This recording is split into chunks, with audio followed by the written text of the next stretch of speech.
वहां हो गई। उसके पश्चात बड़ा भगवान पृथ्वी को लाए और ला करके समुचित स्थान पर पृथ्वी को विराजित किया और फिर मनु शत्रुपा जाकर के उस स्थान पर रहने लगे। धीरे धीरे समय बीता और मनु शत्रुपा के यहाँ 5 संतानों ने जन्म लिया। कितनी संतानों ने जन्म लिया? 5, जिनमें 2 पुत्र और 3 पुत्री हैं। देखिए, नाम पर विशेष ध्यान रखना है, आगे भी कथा में पूछा जा सकता है। 2 पुत्र उत्पन्न हुए जिनका नाम था प्रियव्रत और उत्तानपाद। 3 पुत्री उत्पन्न हुई जिनका नाम था देवहूति, आकृति और प्रसूति। देवहूति का विवाह कर्दम ऋषि के साथ हुआ, जिनके यहाँ 9 कन्याओं ने जन्म लिया, जिन्हें हम नवदा भक्ति के नाम से जानते हैं। और 10वें पुत्र के रूप में स्वयं भगवान कपिल देव जन्म लेते हैं, जिन्होंने अपनी माता को ज्ञान का बोध कराया। देखिए, शांति बना करके रखें। और तो बातें करते हैं कि नहीं, हमें ये पता नहीं कि किंतु सबसे ज्यादा जो बातें करता है सप्तऋषि मंडल ही करता है। एक बार जोरदार तालियां बजा दो सप्तऋषि मंडल के लिए। काम तो दिला भर नहीं करते और बातें किसी से करा लो। हाँ, उपदेश तो कुछ ऐसे देते हैं, बस अब हम आपको क्या बताएं, घर की बात घर में ही रहने देते हैं।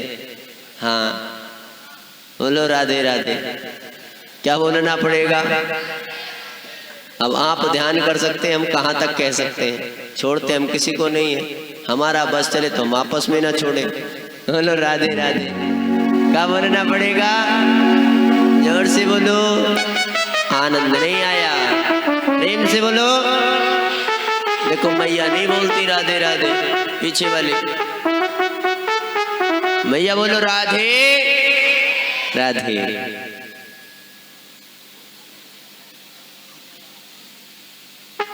दूसरी कन्या आकृति, जिसका विवाह रुचि प्रजापति के साथ हुआ। और तीसरी कन्या प्रसूति, जिसका विवाह दक्ष प्रजापति के साथ हुआ, जिनके यहाँ सती महारानी ने जन्म लिया। राजा परीक्षित कहते हैं, महाराज क्या ये वही सती महारानी है जिनका विवाह भगवान भोलेनाथ से हुआ था? क्या ये वही सती महारानी है? अच्छा, यदि ये वही सती महारानी है तो मैंने सुना है सती महारानी ने अपने शरीर का त्याग किया था, देह का त्याग किया था। आखिर माता सती ने अपने शरीर का त्याग क्यों किया और फिर किस प्रकार से उनका पुनः जन्म हुआ और किस प्रकार से भगवान शिव का विवाह हुआ है? मैं भगवान शिव के विवाह की कथा को सुनना चाहता हूँ। कृपा कर मुझे भगवान शिव के विवाह की कथा को संसाधन कराएं।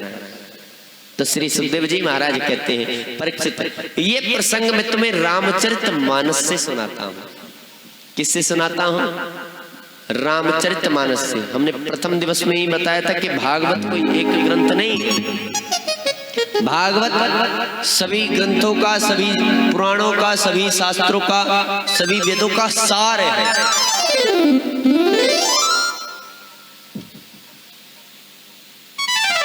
श्री सुखदेव जी महाराज कहते हैं कि कहो सुमति अनुहारी अब उमा शंभु संवाद भयो समय जई है तुझे सुन मुनि मिटई विषाद। कि मैं तुम्हें बड़ा सुंदर सा एक प्रसंग सुनाता हूँ। एक बार की बात कि एक बार त्रेता। बोली गोविंद भगवान की।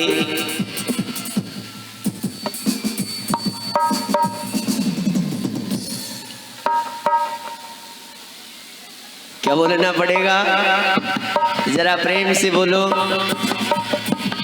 आज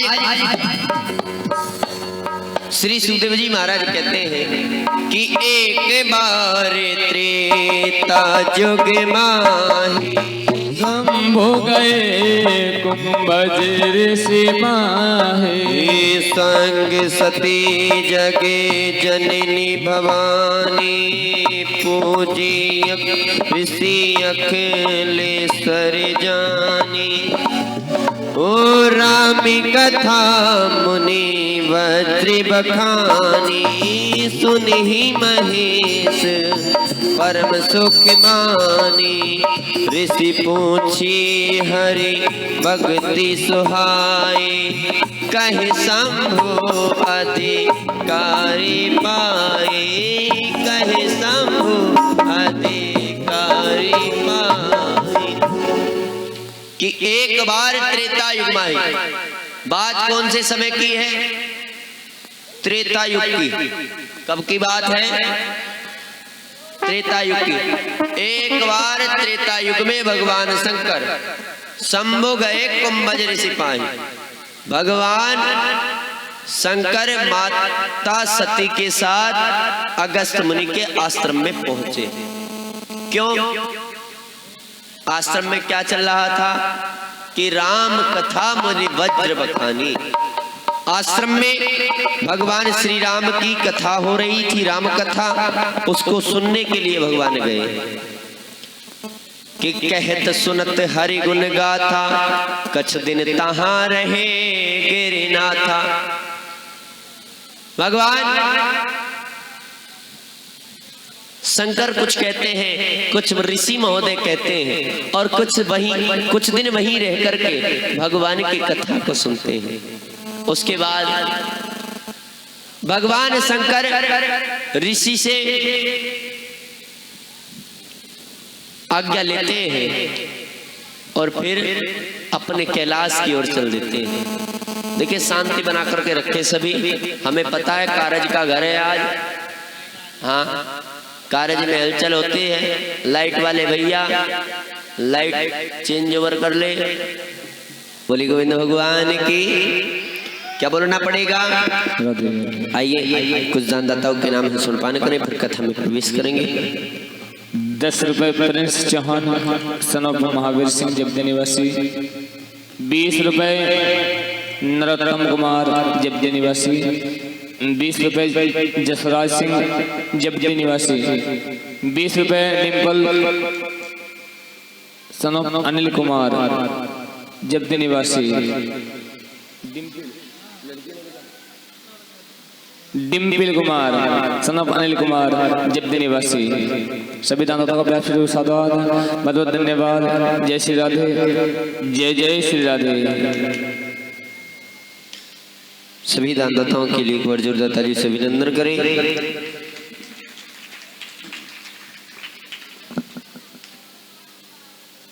तालियां तो कम से कम जोर से बजा दिया करो, क्योंकि कहते हैं ना तुम्हारा कुछ जाएगा, ना तुम्हारा कुछ जाएगा, ना हमारा कुछ जाएगा। थोड़ी तालियां बजा दोगे तो दान देने वालों का मनोबल बढ़ जाएगा। एक बार जोरदार ताली से स्वागत करें।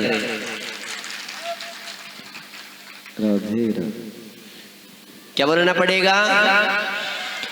भगवान शंकर कुछ दिन आश्रम में रह करके माता सती के साथ कथा को सुनते हैं, और उसके बाद भगवान ऋषि से विदा लेते हैं और कैलाश की ओर चल देते हैं। भगवान कैलाश की ओर आकाश मार्ग से जा रहे थे कि उनकी दृष्टि पृथ्वी पर पड़ती है, और पृथ्वी पर क्या देखते हैं कि विरह विकल नर एव रघुराय खोजत फिरत विपिन दो भाई। विरह विकल। उसी समय जब भगवान शंकर आकाश से जा रहे हैं तो वही कथा जो सुनकर के आए हैं, राम कथा, वो कथा सामने चल रही है। जब भगवान श्री राम माता सीता की खोज के लिए लक्ष्मण जी के साथ सीता जी की खोज कर रहे हैं, विलाप कर रहे हैं, विरह में घूम रहे हैं। देखा, मन में इच्छा हुई, क्यों ना भगवान से मिलना चाहिए, भगवान के पास चलना चाहिए। कि हृदय विचारत जात हर, केहि विधि दर्शन होय, गुप्त रूप प्रभु अवतरो, जान गए सब कोई। मन में विचार आया, भगवान से मिलना चाहिए, कुछ बात करनी चाहिए। पहुंच गए, आकाश से पृथ्वी पर आ गए भगवान से बात करने के मन से।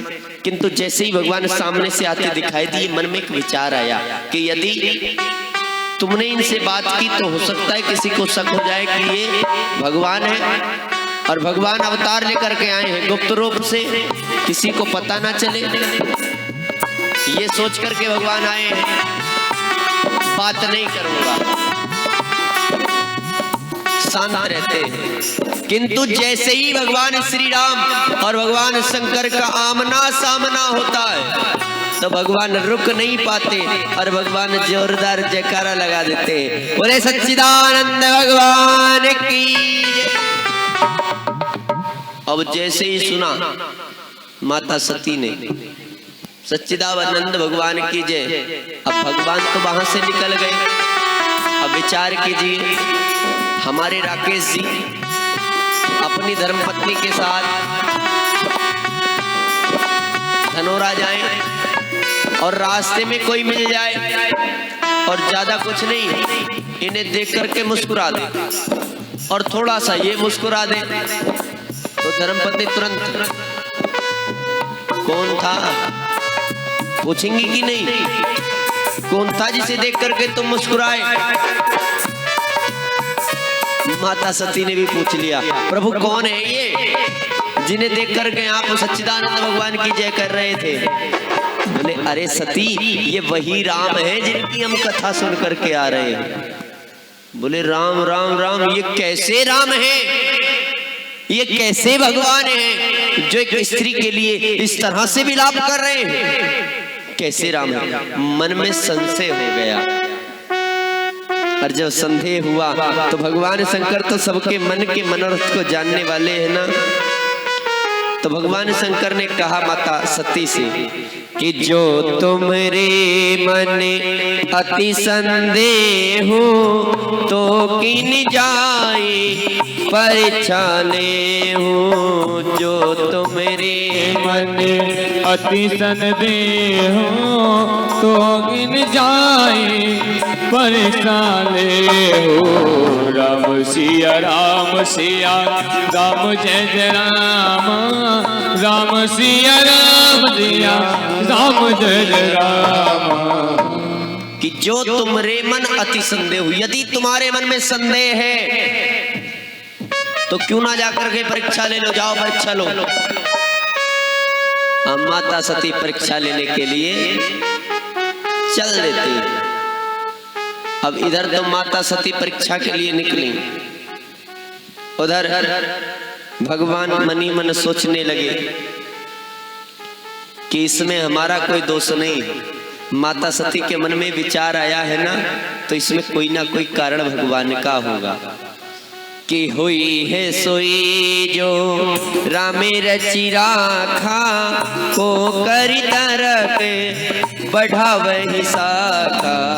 होई जो सोई राम रचि राखा, को करि तरक बढ़ावहि शाखा। हुई है सोई, होना वही है जो भगवान चाहते हैं। हम तुम कोई तर्क नहीं कर सकते, ये तो भगवान की इच्छा है। छोड़ो।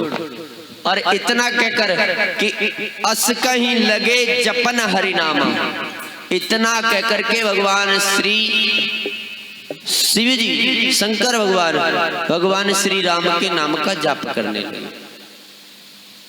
यहाँ पर एक प्रश्न खुल गया आपका, भगवान शंकर किस नाम का जाप करते हैं? हर समय ध्यान में मिलते हैं ना, जब भी प्रतिमा को देखते हैं भगवान शंकर नेत्र बंद करते हैं, समाधि में लीन रहते हैं।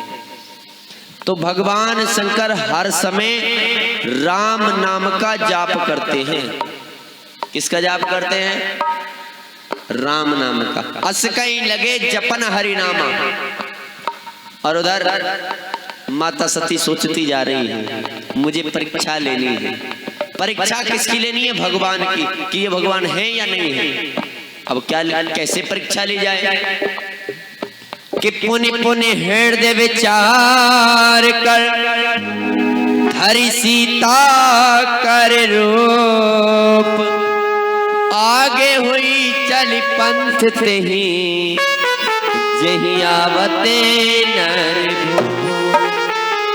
बार बार मन में विचार किया, पुनि पुनि हृदय विचार, बार बार सोचा विचार किया और फिर क्या किया? धरि सीता का रूप, सीता मैया का रूप बना लिया। और फिर आगे जाकर के उसी मार्ग में खड़ी हो गई जहां पर श्री राम जिस मार्ग से आ रहे थे। लक्ष्मण जी ने देखा कि लक्ष्मण देख उमाकृत वैसा लक्ष्मण जी ने देखा माता सती सीता मैया का रूप बना करके आई। आखिर इन्हें क्या आवश्यकता थी? किंतु कुछ कहा नहीं।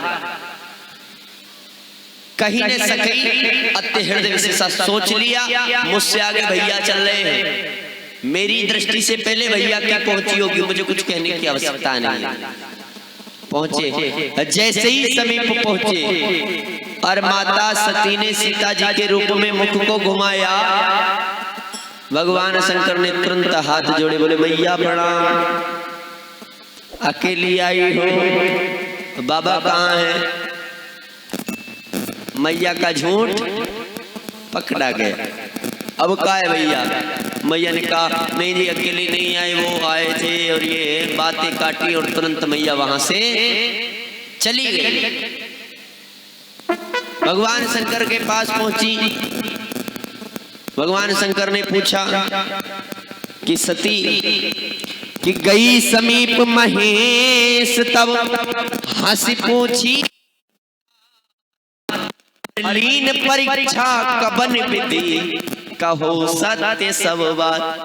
जब सती महारानी पहुंची भगवान शंकर के पास तो पूछा कि कैसी परीक्षा रही, कैसी कुशलता है आपकी? परीक्षा हो गई, ठीक ठाक हो, कैसी निकला और भगवान है कि नहीं?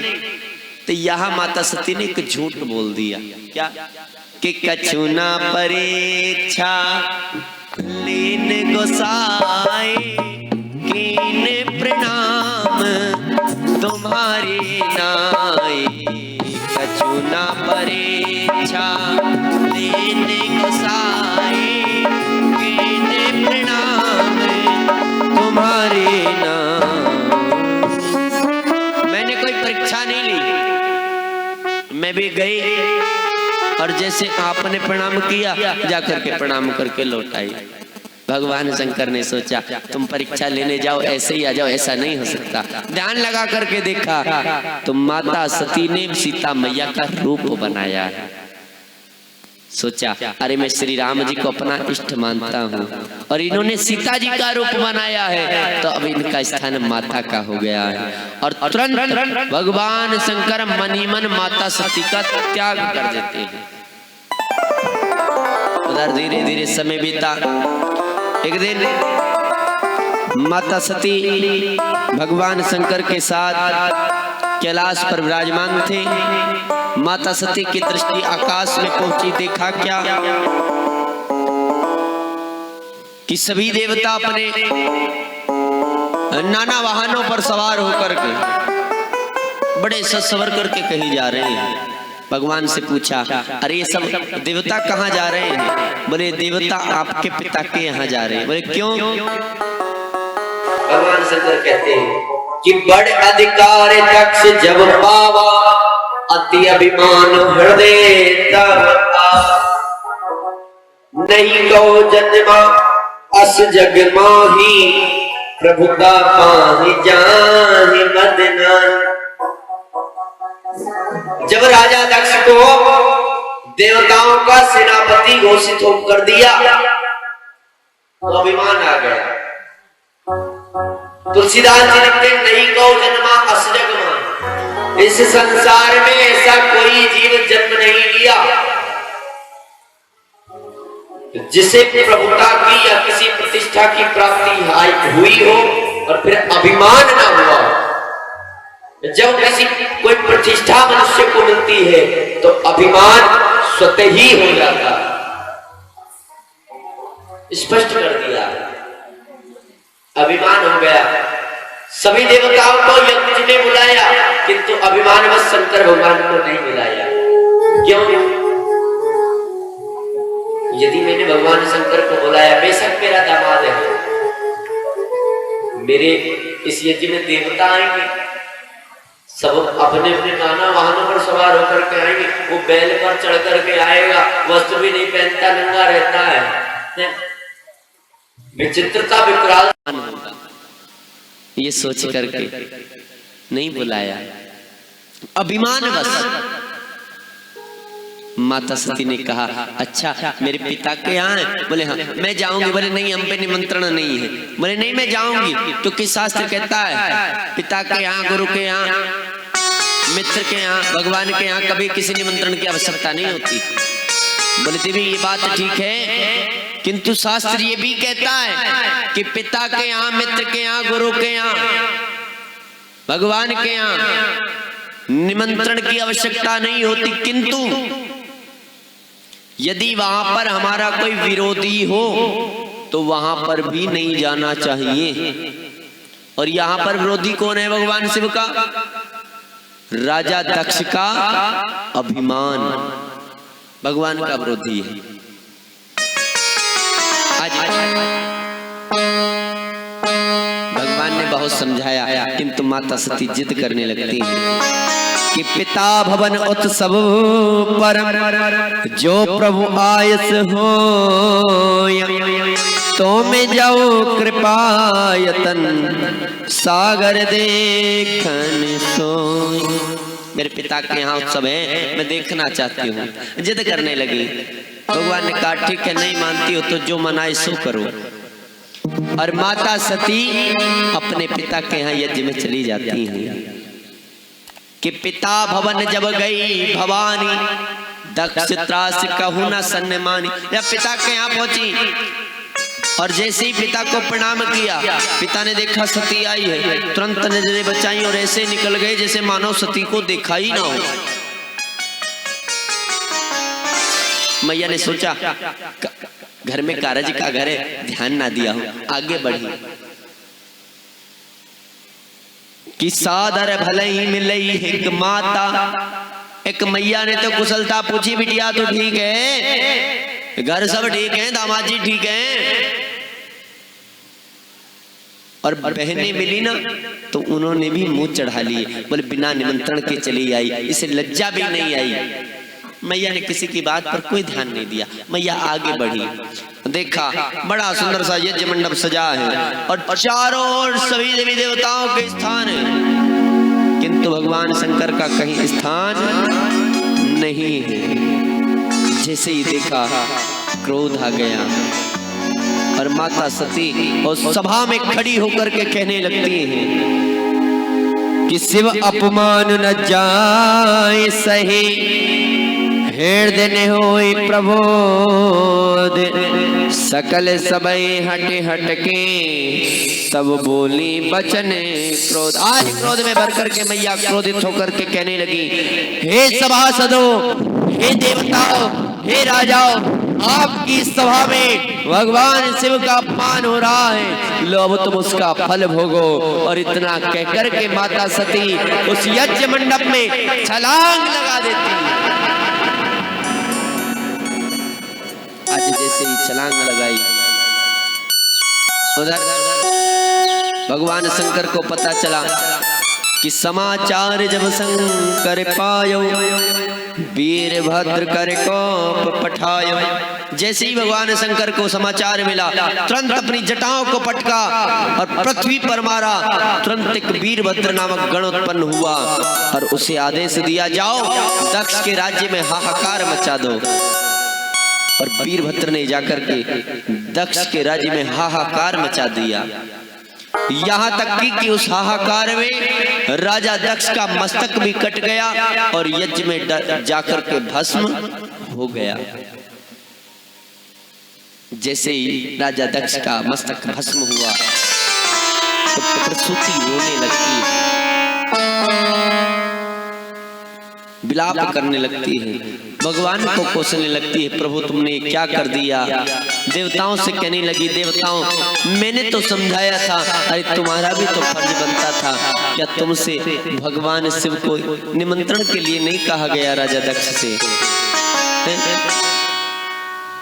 आज रोने लगी तो सभी देवता भगवान की स्तुति करते हैं, भगवान को बुलाते हैं कि नागेंद्राय त्रिलोचनाय भस्मांगराय महेश्वराय नित्याय शुद्धाय दिगंबराय तस्मै नकराय महेश्वराय। आज बड़ी सुंदर स्तुति की।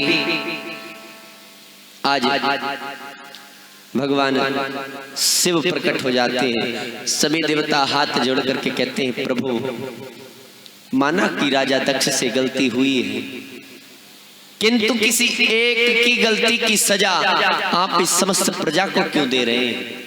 गलती तो राजा दक्ष की है ना। और शास्त्र कहता है कि यदि किसी अनुष्ठान का संकल्प कर लिया जाए, कोई संकल्प ले लिया और वो अनुष्ठान पूरा ना किया जाए, तो सबसे पहले कराने वाले पर, फिर करने वाले पर, और फिर उसमें सम्मिलित होने वाले पर, सभी पर उसका अभिशाप लगता है, सभी पर उसका पाप लगता है। महाराज आप इस सब जितने भी ये प्रजा है इसको क्यों पाप का भागी बना रहे हैं। कृपा कर इन्हें क्षमा कर दीजिए, क्षमा कर दीजिए। भगवान शंकर को दया आई और आज भगवान सब ने अपने त्रिशूल को आदेश दिया। त्रिशूल एक बकरे का मस्तक काट करके लाया और राजा दक्ष के शीश पर बकरे का शीश लगा करके उसे जीवन दान दिया। उसके पश्चात उस यज्ञ मंडप से भगवान ने माता सती के शव को उठाया और जटाओं को खोल करके आज भगवान वियोग में माता सती के तीव्रता से आकाश की ओर बढ़ते हैं। जैसे ही भगवान विष्णु ने देखा कि भगवान शंकर वियोग में जा रहे हैं तो विचार आया कहीं बात भगवान शंकर वियोग समाधि में ना जा बैठ जाए। और ये तो साधारण समाधि में बैठे तो कई सौ वर्षों बाद उठते हैं और वियोग समाधि में बैठ गए, फिर उठाने वाला कोई नहीं है। तो भगवान विष्णु अपने सुदर्शन चक्र को आदेश देते हैं और वो जाता है माता सती के शरीर के 51 भाग करता है। कितने टुकड़े करता है? 51। जहां जहां पर वो टुकड़े गिरते हैं वहां वहां पर शक्तिपीठ स्थापित हो गए, जिसमें 50 शक्तिपीठ हमारे इस भारत देश में है और एक शक्तिपीठ बंटवारे के बाद पाकिस्तान में पहुंच गया। उसके बाद भगवान शंकर समाधि पर जाकर के बैठ जाते हैं। धीरे धीरे समय बीतता है। उधर जब माता सती ने अपने प्राणों का त्याग किया था उसी समय भगवान हरि को याद कर एक वरदान मांगा था कि सती मरत हरि सन वर मांगा, जन्म जन्म शिव पद अनुरागा। मेरा जब भी जन्म हो हे प्रभु मुझे वरदान दे, मैं सदा भगवान शिव के चरणों की दासी बनूं। और उसी वरदान स्वरूप माता सती पुनः अवतार लेती हैं राजा हिमालय के यहाँ एक उनकी पुत्री के रूप में। उनका नाम रखा जाता है पार्वती। क्या रखा जाता है? पार्वती। धीरे धीरे पार्वती मैया बड़ी होने लगती हैं। उधर एक राक्षस उत्पन्न होता है जिसका नाम था ताड़कासुर।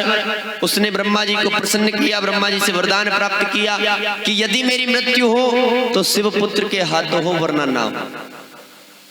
मुझे कोई मारे तो वो शिव जी का पुत्र ही मारे वरना कोई ना मार सके। क्योंकि जानता था भगवान शिव तो वियोग समाधि में लीन है और माता सती ने देह का त्याग कर दिया। अर्थात अब विवाह ही नहीं तो पत्नी, जब पत्नी नहीं तो पुत्र कहां से आएगा। आज धीरे धीरे समय बीता, वरदान मिलते ही हाहाकार मचाने लगा। इंद्र का राज्य हत्या लिया, देवलोक का स्वयं राजा बन गया। देवता मारे मारे फिरते अपने प्राणों की रक्षा के लिए, सभी दौड़े दौड़े जाते और भगवान विष्णु से अपनी रक्षा कर मांगते। और भगवान विष्णु ब्रह्मा जी के साथ देवताओं की रक्षा के लिए भगवान शिव के पास जाते हैं, जगाने का प्रयत्न करते हैं, किंतु उन्हें कोई जगा नहीं पाता। अंततः कामदेव को आदेश करते हैं और कामदेव जाते हैं और जाकर के भगवान शिव को वियोग समाधि से बाहर निकालने का प्रयत्न करते हैं। और जैसे ही भगवान शंकर वियोग समाधि से उठते हैं, तुरंत अपना क्रोध में आकर के तीसरा नेत्र खोलते हैं और कामदेव को भस्म कर डालते हैं। कामदेव की जो पत्नी है रीति रोने लगती है, प्रभु तुमने क्या कर दिया? अरे तुमने मेरे पति का वध कर दिया, मेरे पति को मार डाला। अरे तो संसार कल्याण के लिए आपके पास आए थे।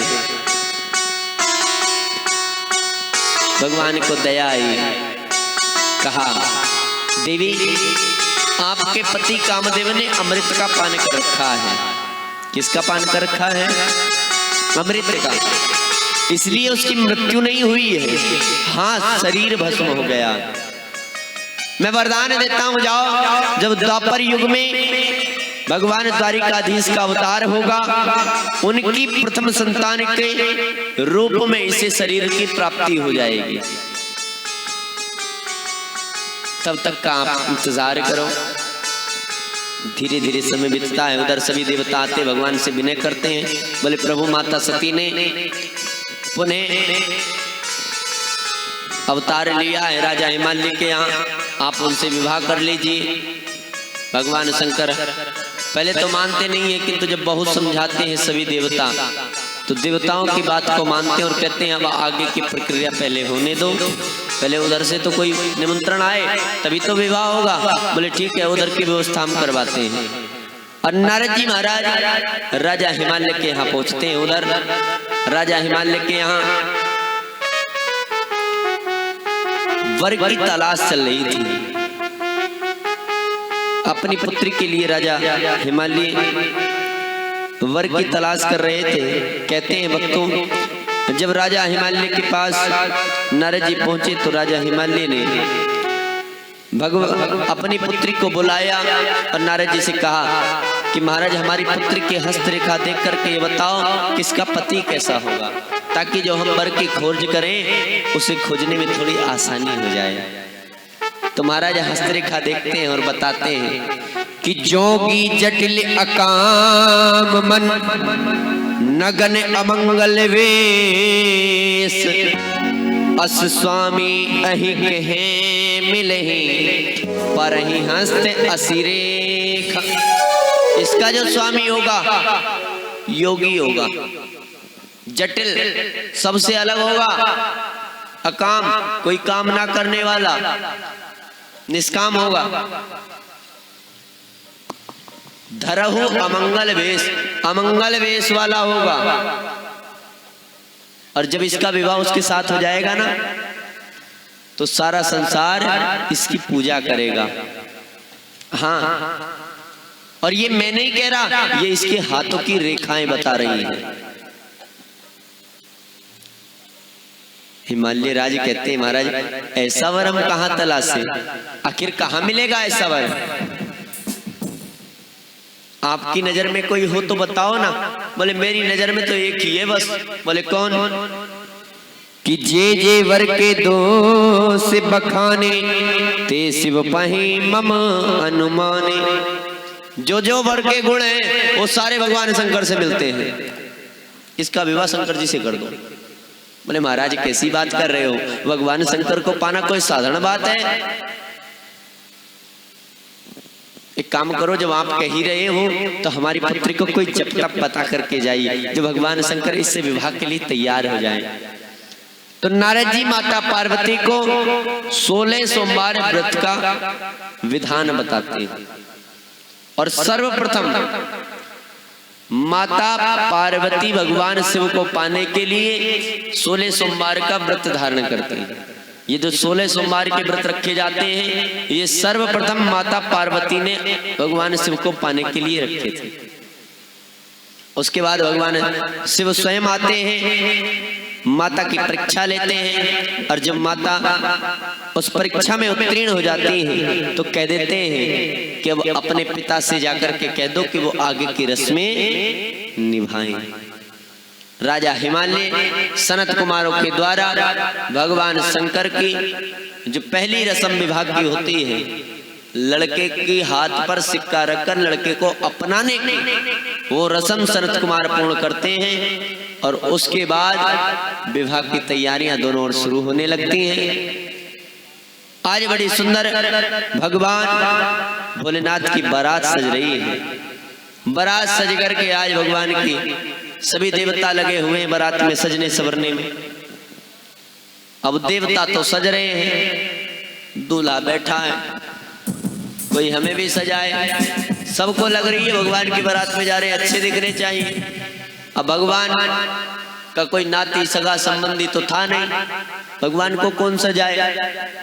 भगवान बैठे हैं, कोई हमें भी सजा दो भैया। तो भगवान के गण कहते हैं प्रभु आप चिंता मत करो, आपको हम सजाएंगे। एक ने देखा देवता कोई अपने मुख पर पाउडर लगा रहा था, दौड़ा दौड़ा गया, बोले इनके पास क्या पाउडर है, फर्जी है, हम लाएंगे नेचुरल पाउडर। दौड़ा दौड़ा गया शमशान, भस्म लाया, अल्लाह करके बाबा के शरीर पर मल दी। बोले देखो मेरा बाबा कितना प्यारा लग रहा है। एक ने देखा देवताओं ने कुंडल पहन रखे हैं, तुरंत बिच्छू लाए लटका दी, तो कितने प्यारे लग रहे हैं। बड़ा सुंदर सा स्वरूप भगवान का, बड़ा सुंदर सा श्रृंगार किया, मृगछाला पहनाई। आज बड़ा सुंदर श्रृंगार कर रहे हैं भगवान भोलेनाथ का। किस प्रकार से भगवान के गण निराले दूल्हे में मतवाले दूल्हे में, निराले दूल्हे में मतवाले दूल्हे में सजी रहे हाजी, सजी रहे, सजी रहे भोले बाबा निराले दूल्हे में, सजे रहे भोले बाबा निराले दूल्हे में। हो देखो भोले बाबा की अजब है बात, देखो भोले बाबा की अजब है बात। चले हैं संग लेकर के भूतों की बारात, चले हैं संग लेकर के भूतों की बारात। सजी रहे श्री राधे, सजी रहे भोले बाबा निराले दूल्हे में, सजे रहे भोले बाबा निराले दूल्हे।